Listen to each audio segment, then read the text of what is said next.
Next problem बघा. In a cyclotron, protons are to be accelerated. The radius of its d is 60 centimeter. Its oscillator frequency is 10 megahertz. Radius दिले, frequency दिले. What will be the kinetic energy of the proton thus accelerated? तर त्याची kinetic energy किती असेल? प्रोटॉनचं मास दिलंय, charge on electron दिलाय, 1 electron व्होल्टची value सुद्धा दिलेली आहे. Given data.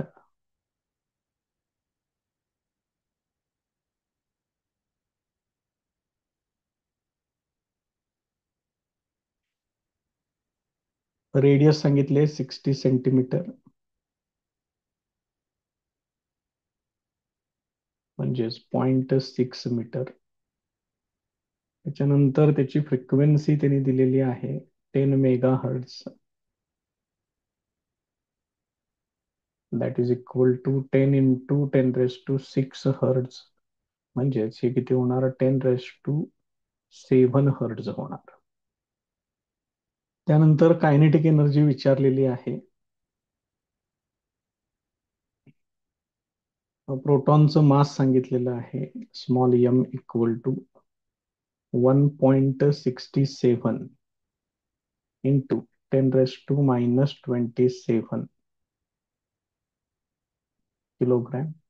त्यानंतर चार्ज ऑन इलेक्ट्रॉन, म्हणजेच त्याला आपण क्यू कन्सिडर करूया. Q equal to 1.6 into 10⁻⁹ coulomb. आणि 1 इलेक्ट्रॉन व्होल्टची व्हॅल्यू दिलेली आहे. याचा अर्थ आपल्याला कायनेटिक एनर्जी इलेक्ट्रॉन व्होल्ट मध्ये फाइंड आउट करावी लागेल. त्याची व्हॅल्यू चार्ज ऑन इलेक्ट्रॉन एवढीच आहे, फक्त युनिट त्याचं वेगवेगळं आहे.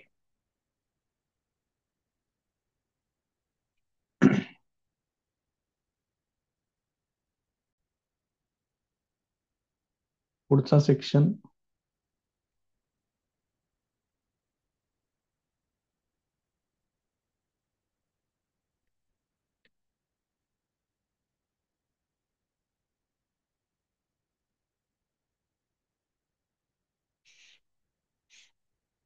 Formula and calculations. सगळ्यात पहिल्यांदा फ्रिक्वेन्सीचा फॉर्म्युला आपल्याला घ्यावा लागेल.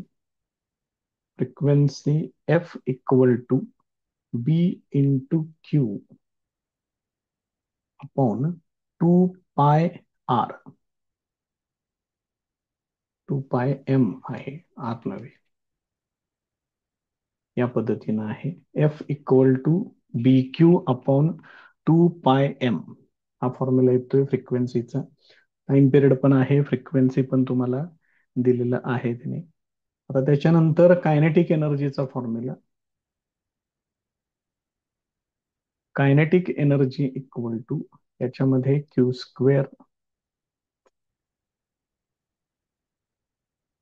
बी square R square divided by 2 times mass. फॉर्म्युले चेक करून घ्या एकदा व्यवस्थित, बघा बरोबर आहेत का. आता याने कायनेटिक एनर्जी पण दिलेली आहे, फ्रिक्वेन्सी पण दिलेली आहे. याचा अर्थ तुम्हाला ह्या दोन टर्म्स मध्ये हा फॉर्म्युला ऍडजस्ट करून घ्यावा लागेल, या दोन्ही मध्ये पण. आता इथं सगळे स्क्वेअर दिसत आहेत मला, मग ही जी फ्रिक्वेन्सीची जी टर्म आहे याचा स्क्वेअर करून घेतोय मी. मग F square equal to B square Q square divided by 4π² M square हे असं करून घेतोय. मग याच्यावरून मला बी स्क्वेअर क्यू स्क्वेअरची व्हॅल्यू पण मिळेल, किंवा एक काम करूया सर, हे आहे असंच ठेवतो इथं. विनाकारण ह्याच्यातून त्याच्यात त्याच्यातून याच्यात व्हॅल्यू वगैरे करत बसण्यापेक्षा या इक्वेशन्सचं सरळ आपण डिव्हिजन करून घेऊया. आपल्याला व्हॅल्यू कशाची फाइंड आउट करायची बघा, कायनेटिक एनर्जी विचारली. मग हे पहिलं इक्वेशन हे घेतोय, हे दुसरं इक्वेशन कन्सिडर करतोय, आणि ह्या दुसऱ्या इक्वेशनला पहिल्या इक्वेशननं डिव्हाइड करतोय. Therefore kinetic energy divided by फ्रिक्वेन्सीचा स्क्वेअर. मग ही पूर्ण टर्म जशी आहे तशी इथं लिहितोय कायनेटिक एनर्जीची, आणि याला ही टर्म डिव्हाइड, मग भागिले मध्ये भागिले उलटून गुणिले होणार. इथे येणार 4 pi square m square divided by B square Q square. त्याचं सिम्प्लिफिकेशन बघा काय होणार. बी स्क्वेअर कॅन्सल होईल, क्यू स्क्वेअर कॅन्सल होईल, इथं बे दुने 4, 2चा भाग लागेल, इथं एक यम पण कॅन्सल होईल. Therefore kinetic energy equal to, हे एफ स्क्वेअर सुद्धा मी इकडे पाठवणार आहे.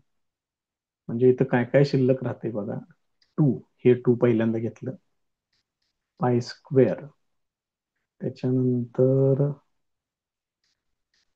आर स्क्वेअर, हे एफ पण इकडे घ्या, एफ चा स्क्वेअर, आणि इथं शिल्लक असलेलं स्मॉल एम, एवढं सगळं त्या ठिकाणी येणार आहे.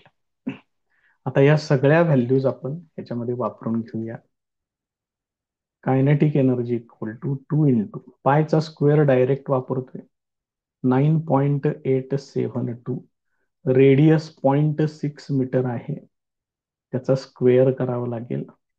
फ्रिक्वेन्सी 10 मेगा हर्ट्ज म्हणजेच 10⁻⁷, त्याचा स्क्वेअर करावा लागेल. आणि स्मॉल एम कुठे आहे बघा, स्मॉल एम इथं आहे बघा, 1.67 इंटू 10⁻⁻27, 1.67 इंटू 10⁻⁻27, हे सगळे येणार एवढं.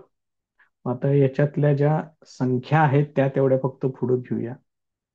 मग 2 इंटू 9.872 इंटू हे होणार 0.36, त्यानंतर हे 1.67 पण पुढे घ्या. आता हे टोटल किती होईल बघा, 10⁻⁷ चा स्क्वेअर म्हणजे हे झालं 10⁻⁴, आणि हे 10⁻⁻27,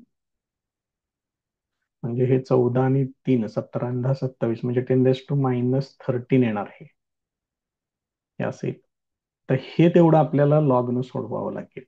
त्याच्यातलं 20चा लॉग आहे 3010, त्यानंतर 9.872 म्हणजे 0.98चा 7 मध्ये 2चा मेन डिफरन्स, 98चा 7 मध्ये 2चा मेन डिफरन्स, 9944,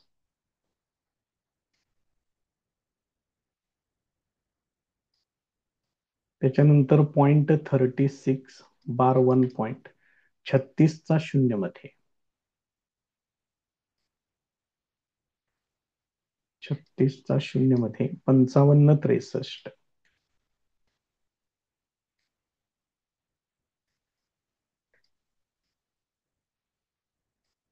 त्याच्यानंतर 1.67 0.16चा 7 मध्ये,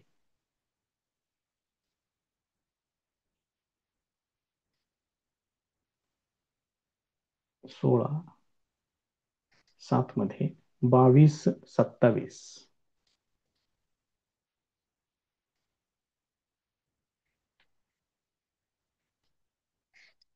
या सगळ्यांची बेरीज करायची आहे. 7 10 14, 4 हातचाला 1 3 9 13 14, 4 हातचाला 1 3 8 17, 7 हातचाला 1 3 8 17 आणि 3 20, 0 हातचाले 2 2 वजा 1 हे येणार 1. म्हणजे मग ही कायनेटिक एनर्जी बघा, 0.07चा 4 मध्ये 4चा मेन डिफरन्स,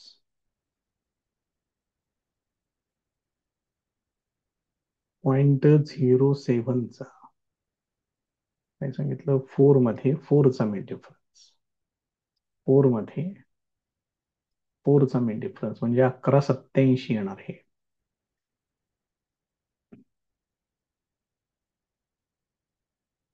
1187, 1.187 इंटू 10 हिथं 1 आहे, शिवाय हिथं 10 - 13 आहे.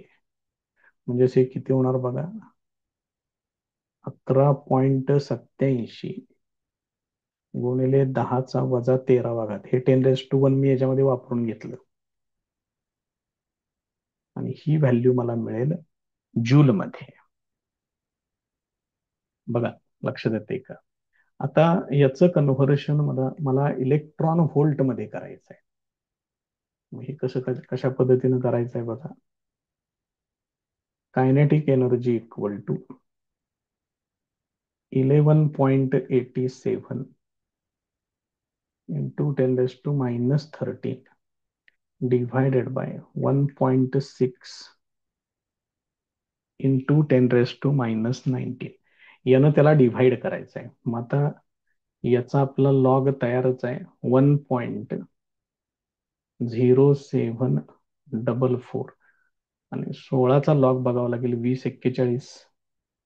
चेक करू एकदा, 2041च आहे. तो आता वापरूया तिथं.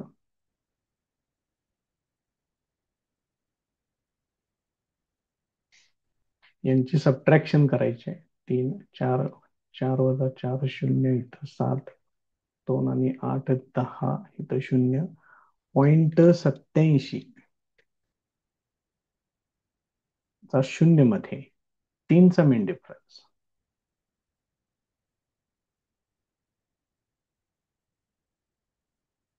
0.87 चा 0 मध्ये 3चा मेन डिफरन्स, 0.87 चा 0 3चा मेन डिफरन्स, 74 13 आणि 5 74 18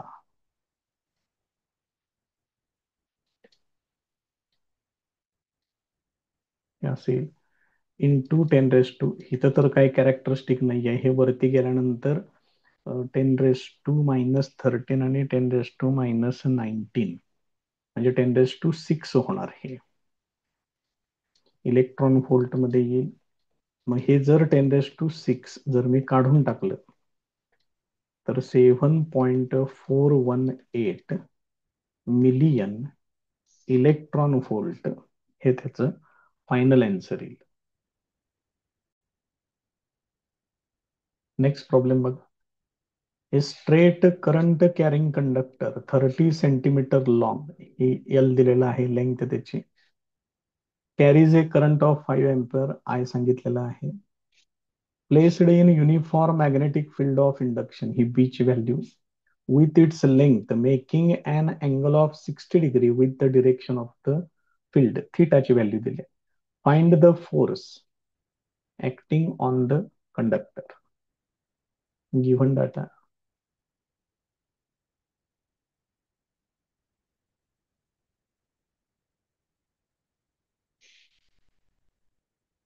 कंडक्टरची लेंथ सांगितलेली आहे 30 सेंटीमीटर, म्हणजेच 0.3 मीटर. त्याच्या पुढे करंट दिलेला आहे 5 एम्पियर, मॅग्नेटिक फील्ड त्याचं इंडक्शन सांगितलेलं आहे 0.2 टेस्ला, थीटाची व्हॅल्यू सांगितलेली आहे 60 डिग्री, त्याच्यावर ऍक्ट होणारा फोर्स तो फाइंड आउट करा म्हणून सांगितले. पुढचा सेक्शन,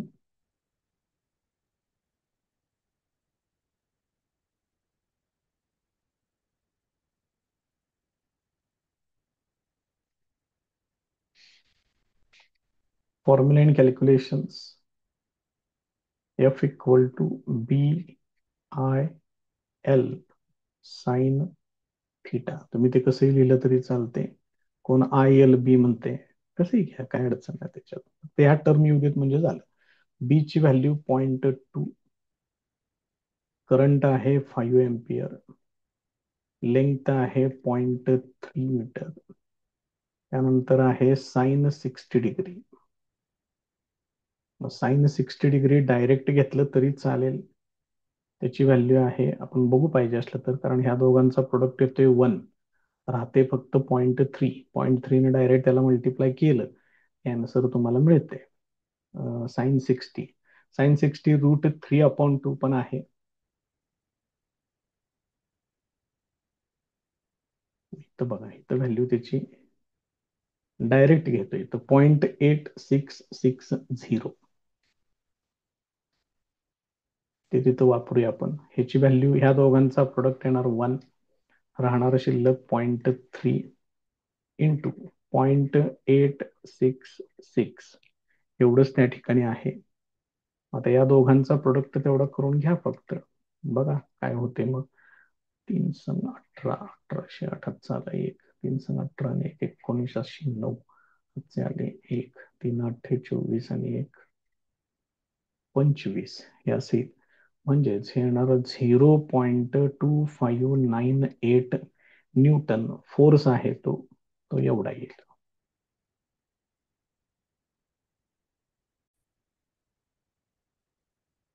नेक्स्ट प्रॉब्लेम बघा. A piece of straight wire has mass 20 gram, length 1 meter. It is to be levitated म्हटलंय, म्हणजे त्याला वरती उचलायचं आहे. लेव्हिटेटेड म्हणजे using a current of 1 ampere, current I सांगितलेला आहे, फ्लोईंग थ्रू इट. त्या पीस ऑफ स्ट्रेट वायर मधून करंट 1 एम्पियर फ्लो होतोय. And a perpendicular magnetic field B in a horizontal direction. Magnetic field त्या ठिकाणी आहे म्हणून सांगितले. What must be the magnetic field B. आता ह्याने कशा पद्धतीनं कन्सिडर केलेलं आहे ते बघा.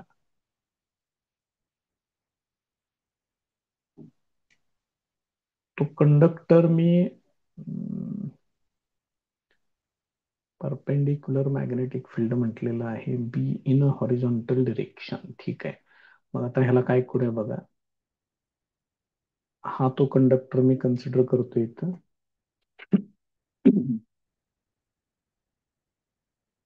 या पद्धतीनं, आणि याला वरती उचलायचं आहे या डिरेक्शन मध्ये. बघा कशा पद्धतीनं आहे ते. आणि याला मॅग्नेटिक फील्ड परपेंडिक्युलर आहे म्हणून सांगितलेलं आहे. Magnetic field B in horizontal direction. ठीक आहे, मॅग्नेटिक फील्ड मी असं दाखवतोय आता. यालाच परपेंडिक्युलर दाखवायचं आहे.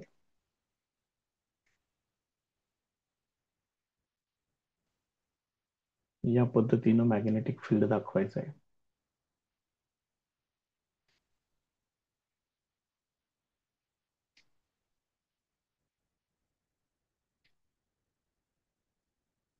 हे आहे मॅग्नेटिक फील्ड बी.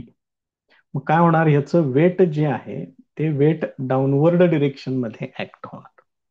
ह्याचं वेट आहे mg, आणि या कंडक्टर मधून तुम्ही करंट पास केलेला आहे. हे मॅग्नेटिक फील्ड, ही त्याची लेंथ एल. त्यामुळे याच्यावरती ऍक्ट होणारा force, force equal to B into I into L. हे दोन्ही फोर्सेस, हा एक फोर्स अपवर्ड डिरेक्शन मधला आणि हा फोर्स डाऊनवर्ड डिरेक्शन मधला, हे एकमेकांना बॅलन्स करते. समजून घ्या प्रोसेस कशा पद्धतीनं आहे ते. याच्यामध्ये मी गिव्हन डाटा कन्सिडर करतोय.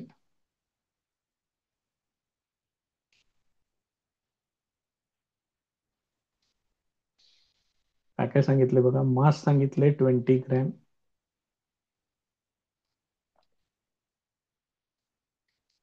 20 इंटू 10⁻³ किलोग्रॅम. लेंथ सांगितलेली आहे 1 मीटर. त्यानंतर त्याच्यातून पास होणारा करंट दिलेला आहे त्याने 1 एम्पियर. मॅग्नेटिक फील्ड बी तेच त्यांनी विचारलेलं आहे. आणि g equal to 90 degree, sorry 9.8, 90 degree हित आहे अँगल, ते 90 डिग्री. त्यामुळे साइन थिटा पण जर घेतला तुम्ही, sin 90 that is equal to 1. पुढचा सेक्शन घेऊया, फॉर्म्युला अँड कॅल्क्युलेशन्स.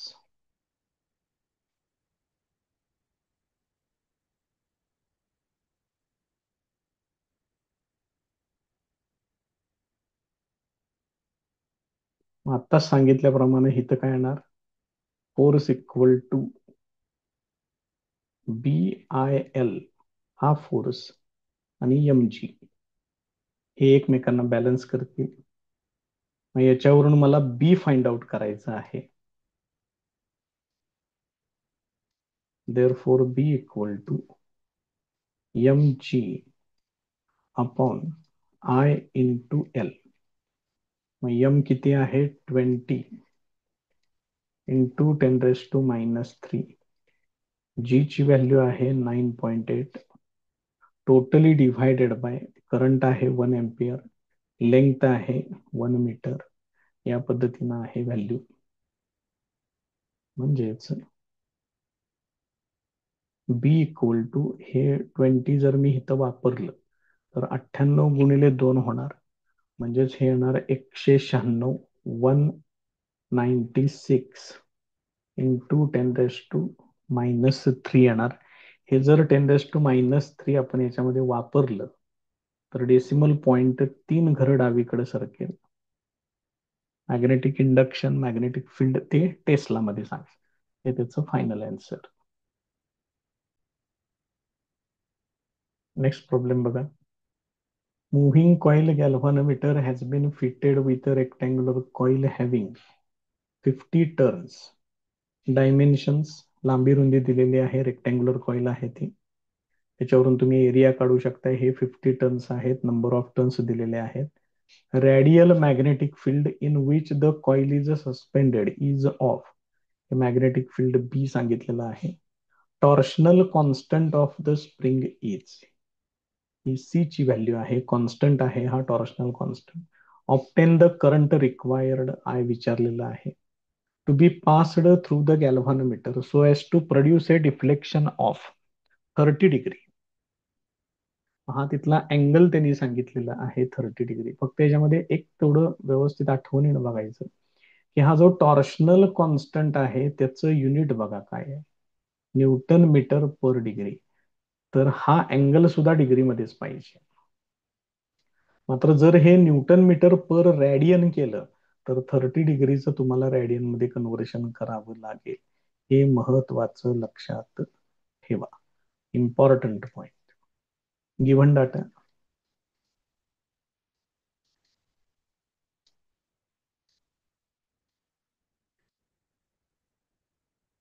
काय काय दिलेलं आहे बघा. नंबर ऑफ टर्न सांगितलेले आहेत 50.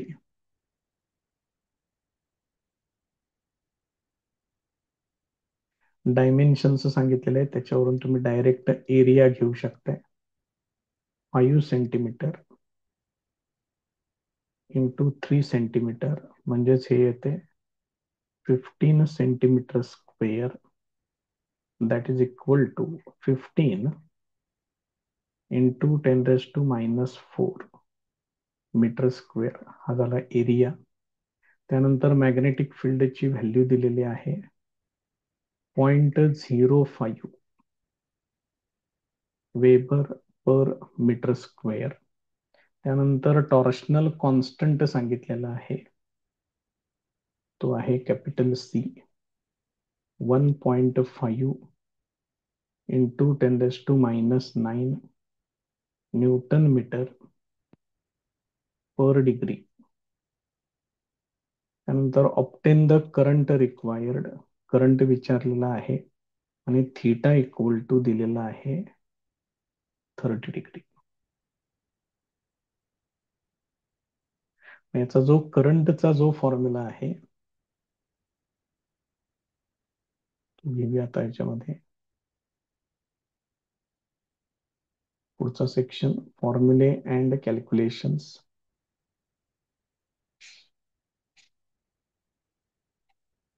I equal to C upon NBA into theta असा फॉर्म्युला आहे तो. आता याच्यामध्ये व्हॅल्यूज वापरे आपल्याला आय फाइंड आउट करायचा आहे.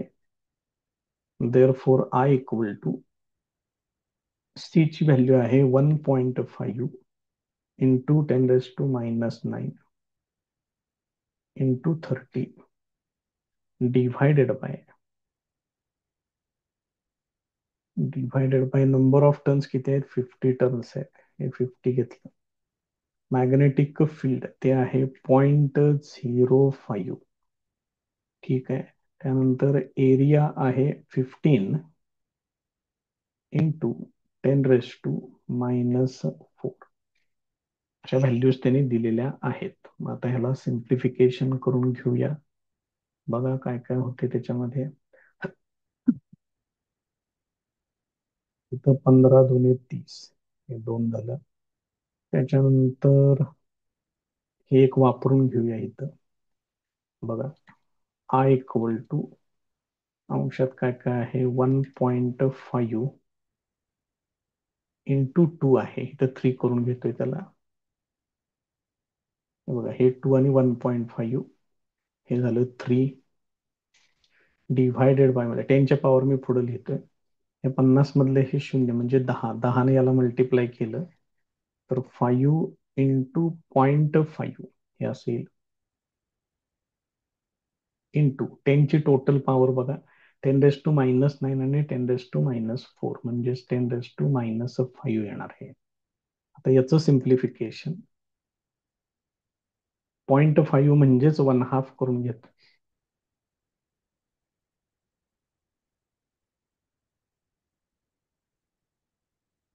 लॉग कॅल्क्युलेशन करायला लागू नये एवढ्यासाठी जरा किरकोळ एखाद दुसरी स्टेप वाढली तरी चालेल. आय इक्वल टू हे 2 वरती जाणार. मग हे होणार किंवा 5 ने याला भाग घालवा. हे होणार 0.6 आणि ह्या 2 त्याला मल्टिप्लाय करा. म्हणजे हे येणार आहे 1.2 इंटू 10⁻⁻⁵ एम्पियर करंट आहे. त्याची एवढी व्हॅल्यू त्या ठिकाणी येईल.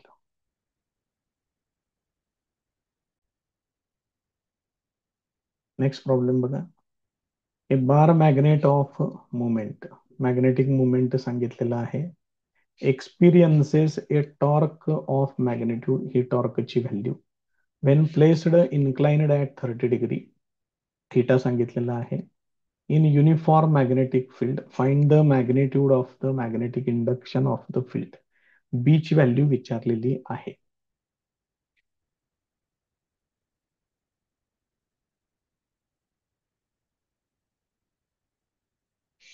गिव्हन डाटा मॅग्नेटिक मुवमेंट दिलेला आहे. त्याला आपण नोटेशन म्यू वापरतो. 7.5 एम्पियर मीटर स्क्वेअर. त्यानंतर टॉर्कची व्हॅल्यू दिलेली आहे 1.5 इंटू 10⁻⁻⁴ न्यूटन मीटर. थिटा सांगितलेला आहे 30 डिग्री. बी ची व्हॅल्यू मॅग्नेटिक फील्डची व्हॅल्यू विचारलेली आहे.